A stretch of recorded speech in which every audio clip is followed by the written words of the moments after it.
the first video here and the first snatch technique is, again, it's workout, hard style. So we're going to be going heavy, but not for as many reps. Again, you can see if we were teaching this on the course, you would learn your swing first, then you would learn your cleans, and then your snatch after, and progress that way along.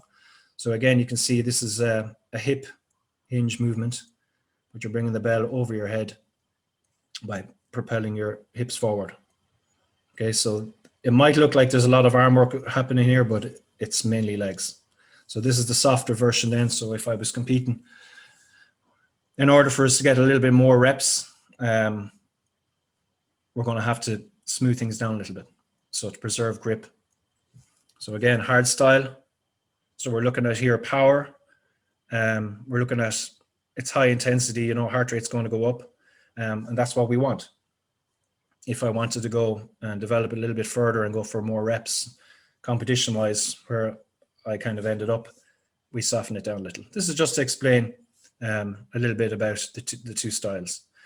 With regards to my own clients, if I was just teaching for workouts, I would do the first position and be a little bit harder in the technique. It's more, it'll be kind of more metabolically improving rather than endurance for the sport.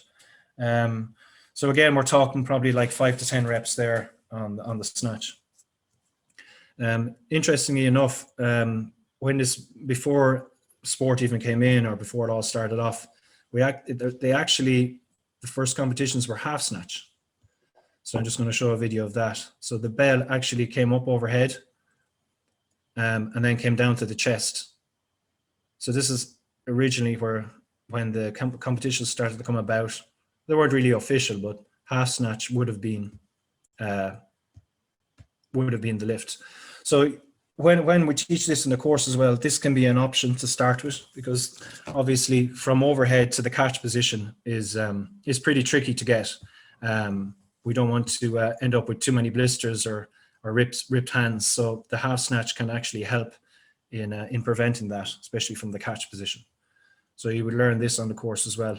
And especially for your clients. So, you know, if you want to start building them up to a high level, you kind of have to step it up in stages, working with your swing, working with your cleans, and then maybe starting with a half snatch before the full snatch. So you would have gradual progression in order to keep it safe for your clients, and for them to see improvements as well. It's good motivation. So that's the half snatch. So actually, the first time that actually this was done in a competition, the rules were, and there were no rules. It was like the last man standing, whoever did the most. There was no time limit. So eventually they had to put a time limit in, because it wasn't really good watching. But it's a fun thing to think about, the way it started. Would there be like a risk of injury, Eddie, with fatigue in that when you're doing it? Yes, 100%. So that's why when I teach it, and as people will learn from the course, there is a way to develop the technique, to develop it safely. So we're not just going to start straight away, pick the bell up in the air and swing it over your head. There are certain teaching points that you will have to get right first, and certain, like for example, the swing and the clean, you need to kind of perfect those to make the snatch a little bit easier. So there will be a progression as we would teach swings, cleans, and then snatches. But there is obviously a high risk, so that's why it's so important to learn how to do it right. So that was the snatch. Also, what we will teach in the course are called windmills. So your windmill is a really, really good core exercise. Okay, it's going to develop really good core strength. You're going to develop flexibility in the hamstrings, the adductors, as you can see in this position here, and also the shoulders. So I would use this exercise as a warm-up exercise, or as to develop somebody's shoulder mobility, their flexibility, even just to improve on their hamstrings. It's a fun one because, you know, you can actually feel the core working on this one, and you can feel the stretch. It's a really worthwhile exercise to do. A lot of the time when people come into the gym, they mightn't actually even be able to go this far. So what we might do is start with no weight, develop the flexibility, start with a lighter weight then, and then just work it from there. You could do it with slightly bent legs or just a lighter bell. Again, there is some. Eddie, you sorry to interrupt. You probably answered that question there, really. But someone's asked if they don't have weights at home or don't have the kettlebells at home, what can they use instead? Just, right now during lockdown, they might want to work on technique and stuff. What would you advise? It's for the swing now. It probably would be a little bit difficult to learn to do a swing with a kettlebell. You could use is this for somebody with zero weights at home? Yeah, well, the question is, what if they don't have weights? So it's just for someone that doesn't have weights, what can they use instead? I think it would be difficult because you see the way the kettlebell is designed and the handle and where the weight is. You wouldn't be able to mimic that with anything else without having the specialist equipment of a kettlebell. But saying that, with regard to the windmill, you could do the windmill with no weight. You could do, when I show you further on, Turkish Get Up, you could do that with no weight or with something light in your hand. But with regards to snatch and cleans and swings, it would be very difficult to recreate that with no weight. But windmills and Turkish Get Ups, I think, would be something that you could do just to get the movement right, get the movement flowing going, and then maybe hold something, I don't know, in your hand, like maybe a bottle of water or small bottles of water or something, just to give you a little bit of a challenge. But other than that, I think if you need to do swings, you need to pick up a kettlebell and do your swings. Perfect. So that's the windmill. I just added in the other bell there. It's just for a little bit more of resistance, a little bit more of a challenge on your core. So there are a few different types of ways that you can do this, but this would be the basic way to start off with. So it's another great exercise for shoulders, core, and flexibility. Next one then we're going to move on to that we will cover is called a Turkish Get Up. Okay, so another great exercise. This was actually my favorite one when I started off because there was so much to it, and you could just feel it develop in your whole body, even as you do it.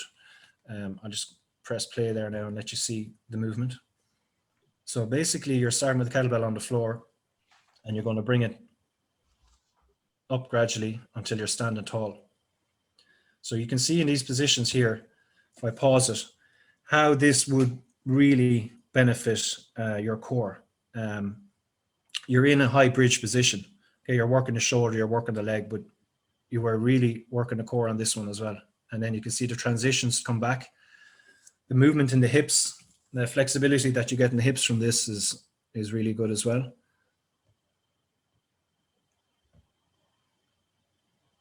Okay, and you can see here the one leg work as well. So like single leg lunges, but also the shoulder activation there that you have is really beneficial. So then you just go back down to the end, nice and controlled. You should be able to pause in each position, and you're going to lower the kettlebell down.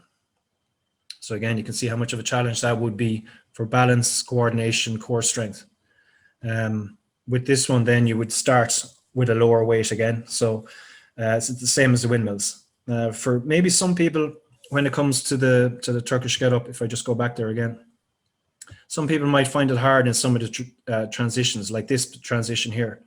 So with some of my clients that can't manage this, we would only go halfway. So you would just do a half a Turkish Get Up where you would just come to the posting position.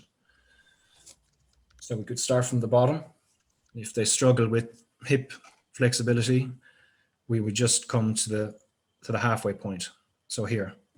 So even just coming to this position here, we develop a lot of strength in the shoulders, core, without having to go to the top. So you can always modify these exercises to benefit your clients, depending on their level.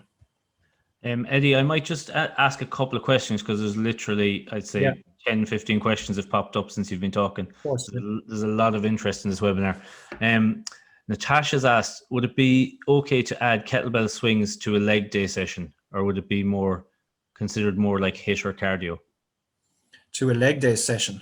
If I was going to be doing it on the leg day session, it depends on what your leg day session is. Is it for, are you aiming to build strength? Are you aiming to build muscle? Because you have to understand that if you're going to use swings, it's going to take a lot of energy. If you were going to use them, I think of them as a box jump. If I wanted if I wanted to improve my power in my legs and my hip drive, I would do it first. I would do it before my bigger movements like my squat, just while you were fresh. I think I wouldn't attempt to do it after a heavy leg session, because the whole idea of a swing is to develop that power. We want the hips driving forward, we want the feet powering through the floor. If you're a little bit fatigued, it's going to be really hard to do, and you're not going to get the ultimate from it. Because a swing, if you think about it, like we want to improve vertical height jump, or we want to improve, let's say, change of direction for somebody on a pitch. So we want to do it when you're fresh. We want to just teach the body when it's fresh. Just while you're on the swing as well, Eddie, there was another question on that. Lynn has asked, is there a perfect stance, or can you go wider than shoulders into a more sumo-like stance?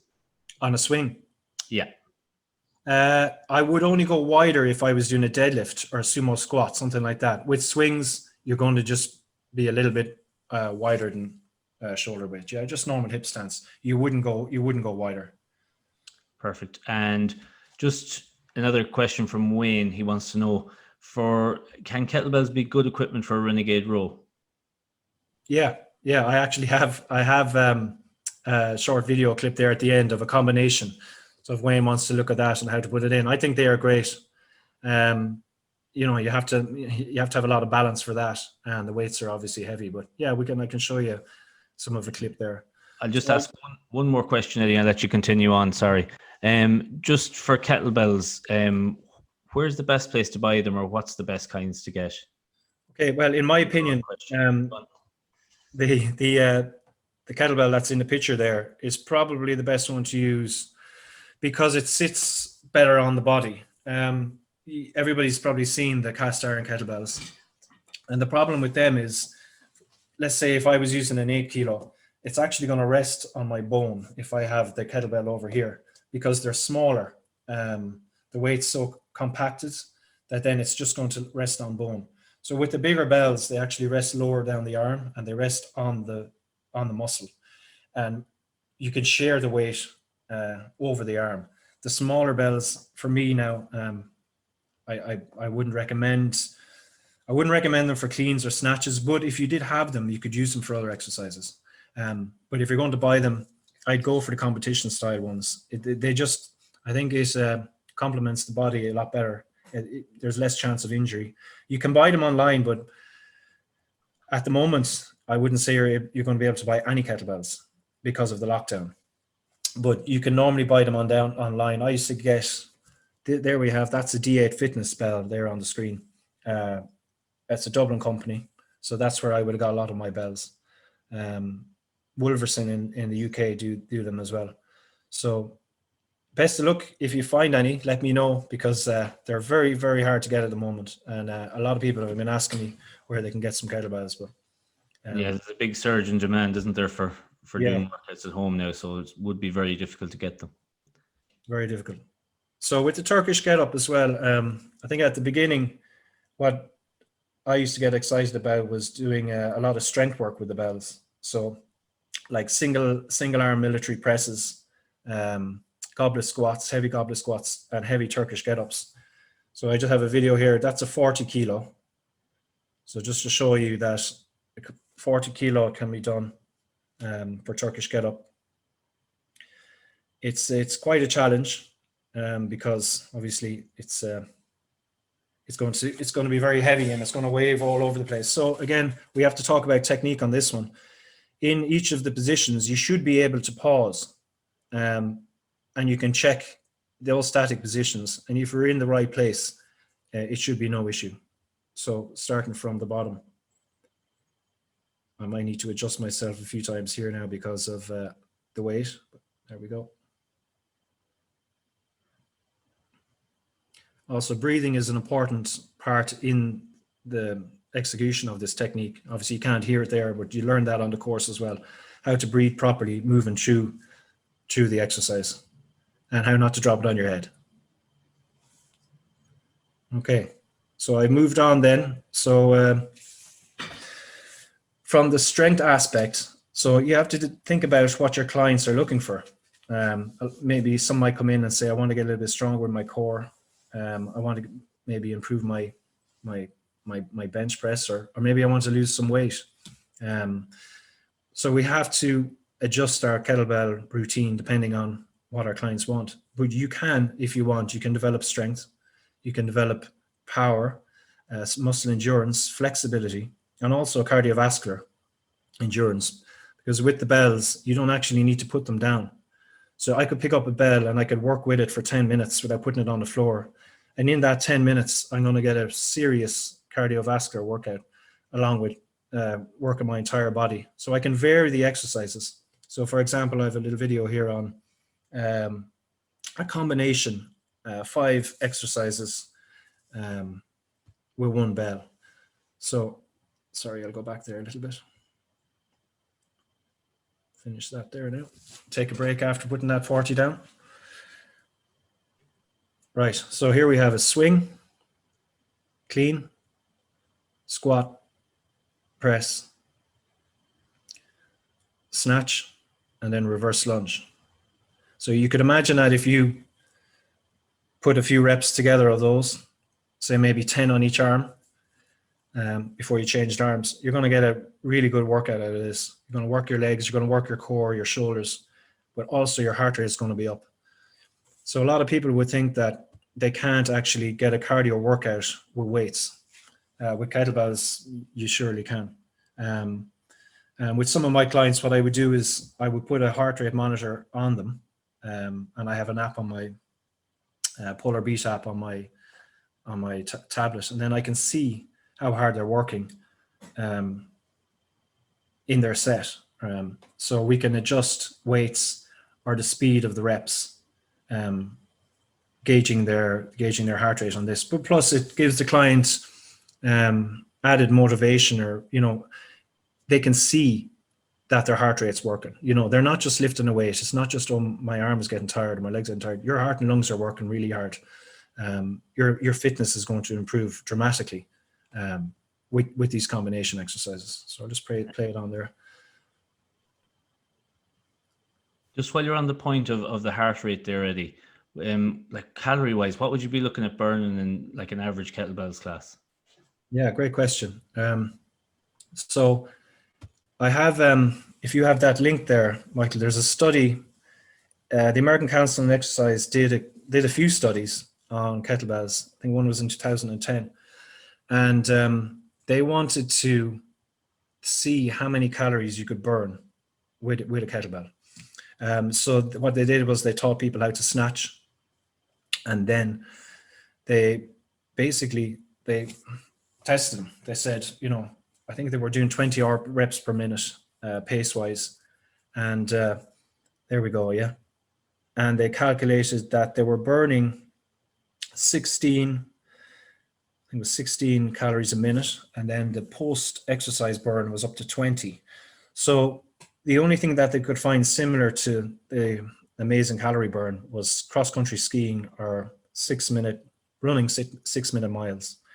So this information is great. And again, it can motivate your clients that, you know, the swinging of this bell is doing dramatic things to your body, and it's improving your cardiovascular fitness hugely, but also that calorie burn. So, you know, if people are looking for something where they don't have time and they want short workout and a high intense workout, no, there's nothing better than picking up a kettlebell and, you know, working for 10 minutes. You know, you're going to feel that, and you're probably not going to be able to do much more after.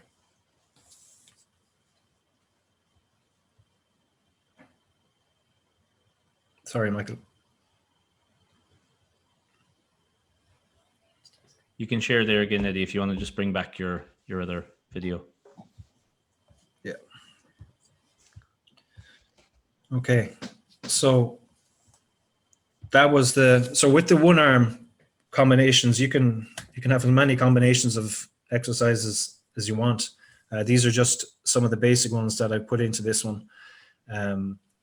But you know, if you can think of a few more, you can add them all in. You can have 5 exercise circuits. You could have a 10, but if you can remember 10, or you could just go basic with 2 or 3 and drill them.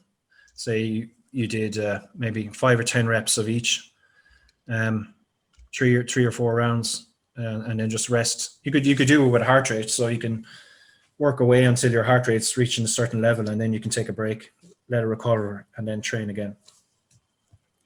So I also put in here a bit of double work. So obviously single work is going to be better for clients when they're starting off, because it's a little bit more forgiving, it's a little bit safer than using 2, and you can get a huge benefit. But you know, if when your level increases and you want to give somebody more of a challenge, then you can start bringing in 2 bells. So we're just going to see that there now as well. So the 2 bells is a lot more of a challenge. So here we have swings. So I just added in a few more reps on this one. Cleans.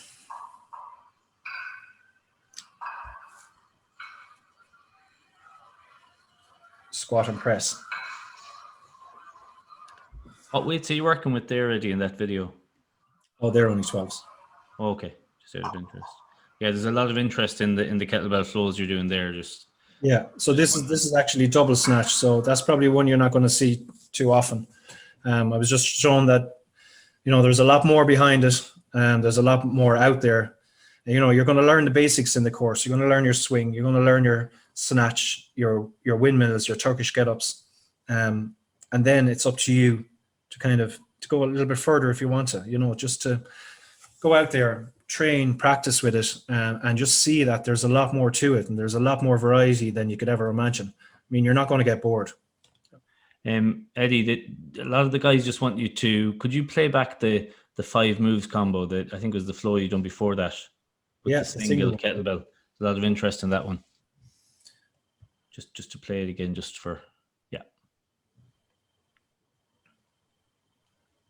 So snatch. Should I just rewind it back there a little bit further? Sorry. Yeah, just include the lot, and just if you just tell the names of the exercises again, there's a lot. Just want to know the names of what those exercises are. Okay, so from the beginning: swing, clean, squat, press, squat and press, snatch, and then reverse lunge. Perfect. So we have single leg work, double leg work. We have a pull movement and we have a pushing movement. And also your great challenge on the core with these combination of exercises. But again, you can just tweak that whatever way you want. You know, if you want to do a half snatch, if you want to do a clean press, I mean, the amount of variety there is huge that you could do. And what we'll do as well, maybe, Eddie, because there's a lot of interest, we might share that video later on the Facebook page on the website, just so people can access it again. Yeah, it's a really useful video. No problem.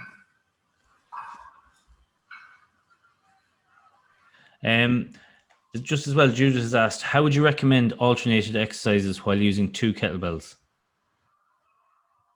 How would you recommend?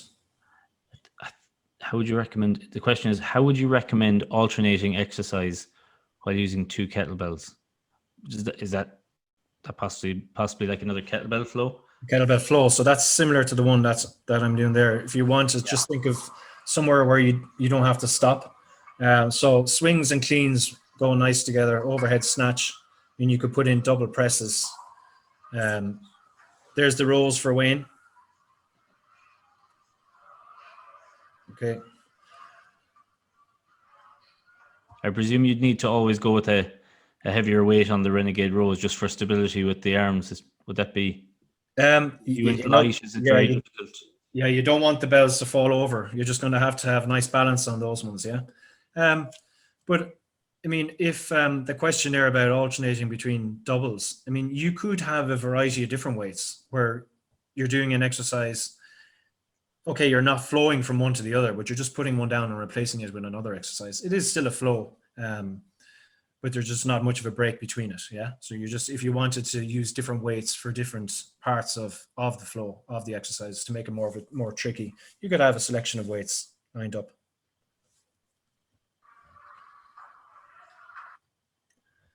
Okay. So that's the list really of the exercise that we're going to teach in the courses, the upcoming courses. Swing, snatch, windmill, Turkish get up. We're going to do goblet squats, push presses as well, military presses. So you're going to get the whole kind of shebang of exercises that you need to start training your clients. And you're going to be taught how to do them safely.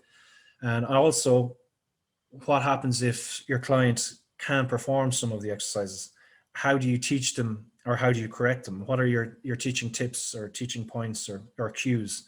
We will go through that as well, because every client is different and we have to accept that. So we have to be able to have kind of an arsenal of teaching cues and tips on how you're going to get your training points across to your clients. But we teach that on the courses as well on the day. So I didn't mention at the start, so with the kettlebell workouts, so after a few years of doing that, I saw that you could actually compete with kettlebells. And again, that made me very excited. And I travel around the world there teaching, or not teaching, getting coached before I started teaching. So I spent a lot of money on that, but it was well worth it. I've been to see a lot of people who have a lot more experience, like you're talking 20 years of lifting kettlebells. So getting some sort of, I have a coach actually from Russia, and getting his teaching and his mentorship has been really good for me. So here's basically one of the qualifiers for the Irish team. This is called a jerk movement. So you've got 10 minutes to perform as many as you can. And a judge in front of you counts your reps, make sure you're doing it correctly. So this is basically, I worked towards that, starting off with like 16, 20 kilo bells, moving up to 32 kilo bells, eventually being able to compete for Ireland at the professional level. So yeah, it's been an exciting journey, and hopefully it's not over yet. So that's the double jerks. So for people, a lot of people who started off with kettlebell workouts, they would have, a lot of them might have ventured further forward into the sports aspect of it to compete. Not everybody, but some people actually want a little bit more of a challenge. And the sports side provides a little bit more of a challenge with the kettlebell. So this is just another snatch set here for 10 minutes. Just while you're on the snatch, Eddie, Yeah. questions come in there. What's going wrong in the snatch when the kettlebell hits the wrist hard? Is it an error in the teaching of the move? Yeah, that's your hand insertion. So yeah, that's a big problem. That's probably one of the most common problems from the kettlebell flicking over and hitting the arm. But yeah, that's just technique. You just need to learn how to pull and push and come and meet the kettlebell before it actually comes to meet you. Because when it flicks over the top, it's going to cause a lot of pain here.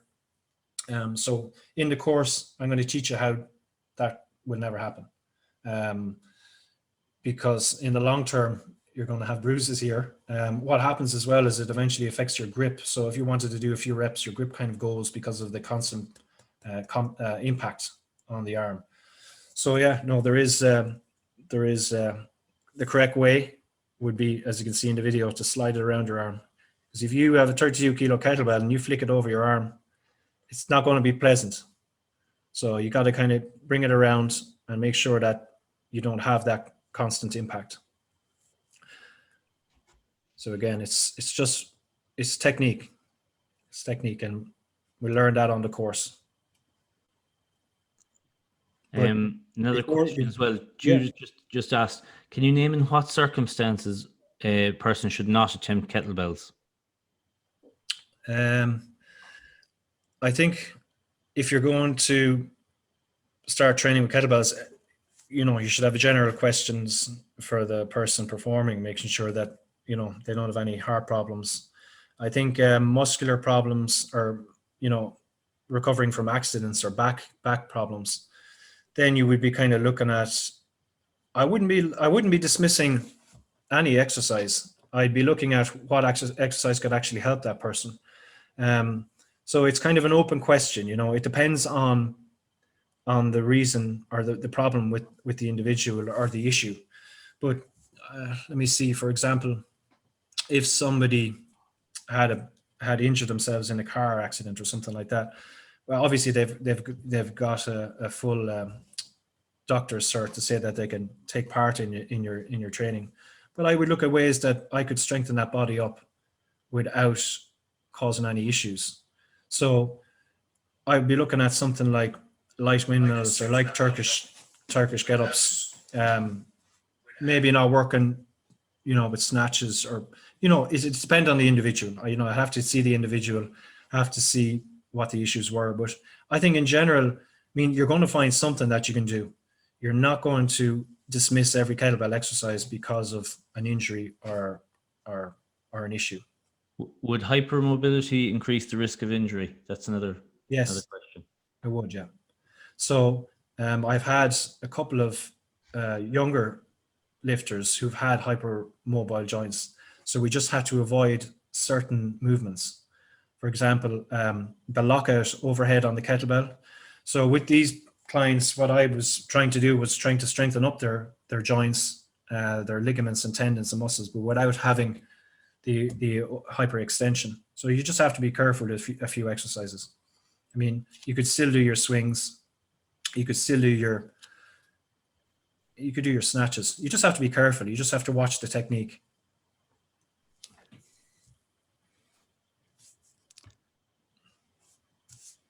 Okay, and also it's age doesn't really come into it when it comes to kettlebells. You can lift kettlebell at whatever age.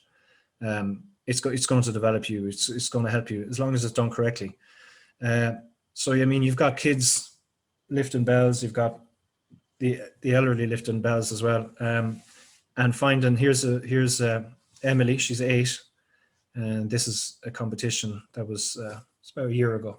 So just to show you that kids can actually take part. It's fun. It's a challenge, and that's 2 kilos. So it's perfectly safe, and she's got nice technique there. So it's open to everybody. Kettlebells is not just for somebody who thinks is fit or strong, or it's there to make you fit. It's there to make you strong, as long as it's done correctly.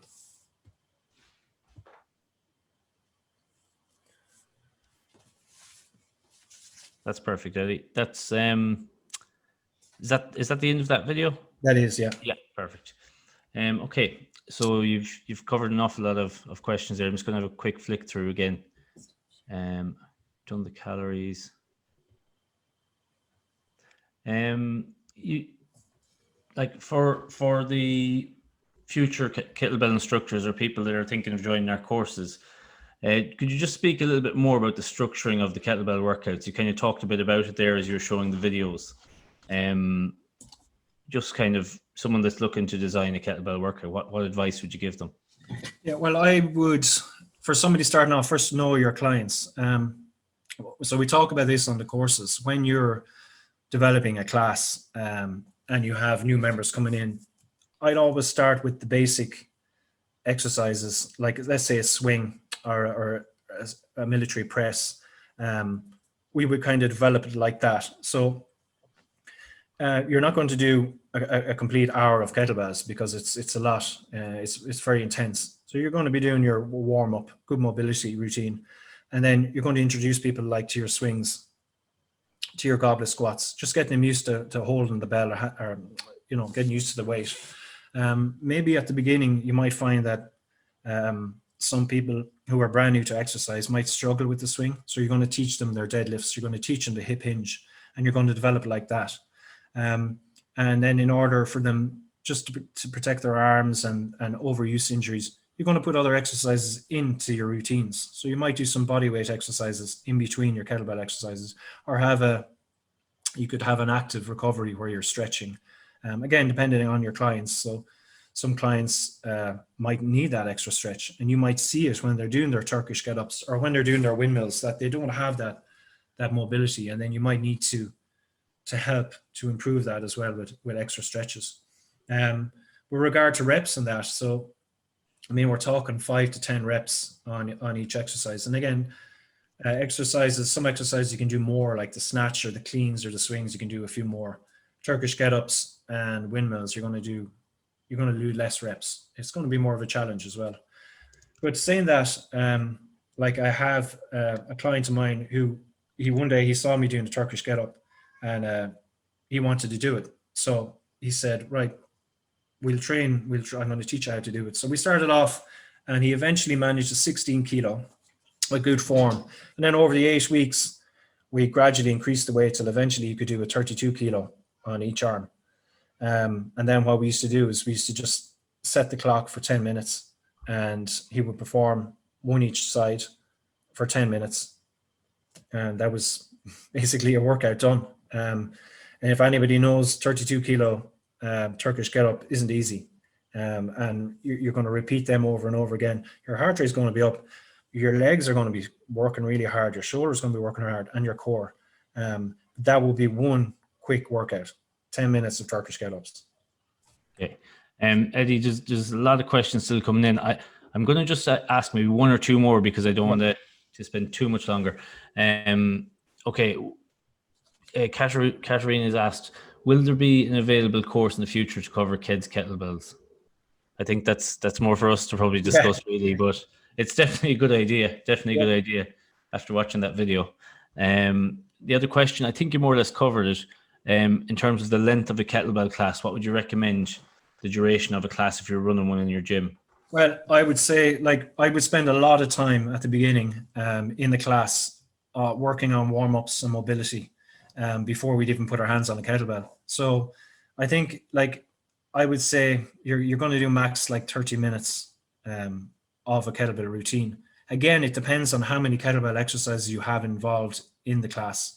Like if you were just doing 5 or 6 kettlebell exercises, your class is going to be a little bit shorter, because I'll tell you now, like, you're really going to feel it. The combination of different exercises with a bell or different weights, it's going to shorten down that the high intensity part of the class, because it is going to be so intense. And then you're going to have to spend time stretching at the end as well. But I think, again, 20, 30 minutes after that, I mean, the person is probably just going to be completely exhausted anyway.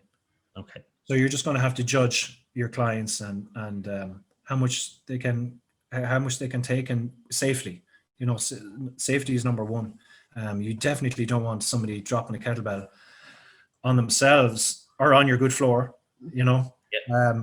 So I just err on the side of caution there where it comes to how much you're going to get your client to do.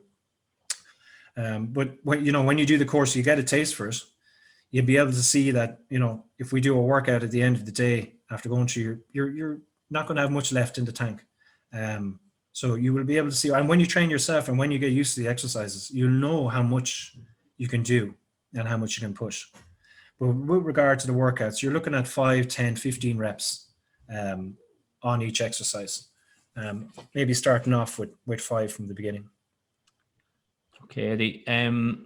It looks like we're pretty much out of time here this evening. So what I will do is I'll start wrapping it up. And I just want to say a massive thank you to all our viewers that tuned in this evening on the webinar.